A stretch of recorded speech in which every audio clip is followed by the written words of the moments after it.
In this chapter, we've focused on editing objects. Every object has properties like color, line type, length, layer, and much more.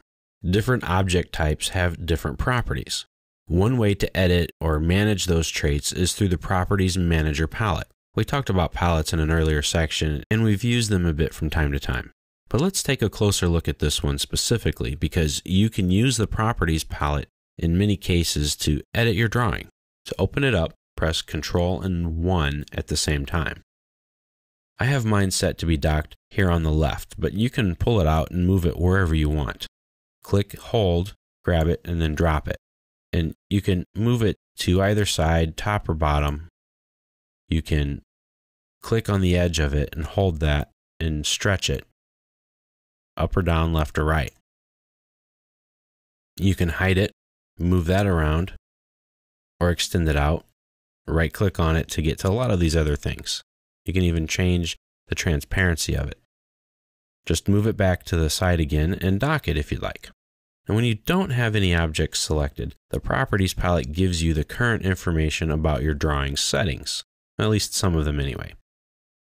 Right now we have nothing selected, and the default colors, if we were to draw something now, would be set to by layer. It's on layer 0. We have the line type scale, the line weight, thickness, etc. Our plot styles, our view, and different miscellaneous options about our UCS. Now, if we go over here and pick something, like this polyline, for instance, it tells us it's a polyline. What layer it's on, what color it is, its scale, its overall dimensions. We can get the area of this right here. It's in square inches or square feet for us, the total length, etc. That's very valuable information. Now I can change some of this. I can change its color right here.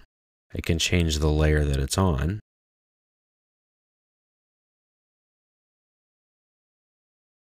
I can change the line type.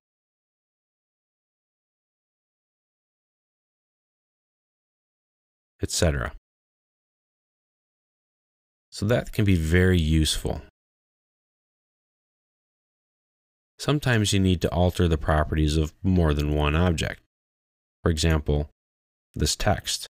When I've selected this text, I can click here to edit the contents of the text itself, make changes.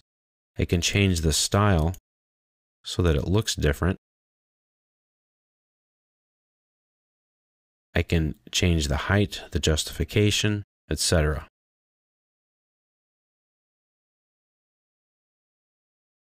And I can always undo what I've done. Now let's say I want to change the text style of all of these labels. Well, I can pick them all, or just a few of them, and make those changes to them, all at the same time, which is very handy and very useful. You can select objects of different types. I'll show you by picking everything.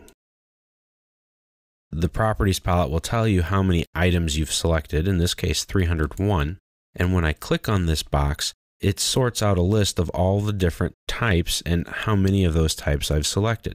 So I have 76 lines, 168 blocks, 16 text objects, etc. Now I can get very specific on what I'm working with. So if I want all of the lines, I can pick it in the drop-down list, and I can change the objects of just the lines.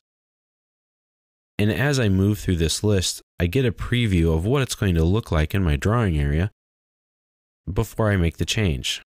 And this is very useful. Through my quick select, I can also develop a filter, meaning though I've picked everything, let's say I only want all of the text objects. Open up the object type, select mText, and I pick one of the properties that are available to choose from. In this case, let's go color, and I want everything that equals by layer, and I'm going to include these objects in my selection. So if anything fits this filter criteria, I click OK, and these objects are selected, and it lets go of everything else. So if you need to find something like that, for example, let's say a block, that's this lighting block here. We find the name of it, It's called lighting fixture. Let's say I want to erase all of the lighting fixtures from my entire drawing. I can select everything. Click on my quick select option. Tell it block reference. And I go to name. From the name, I can select anything that's available to me in my selection. In this case, I want it to be the lighting fixture.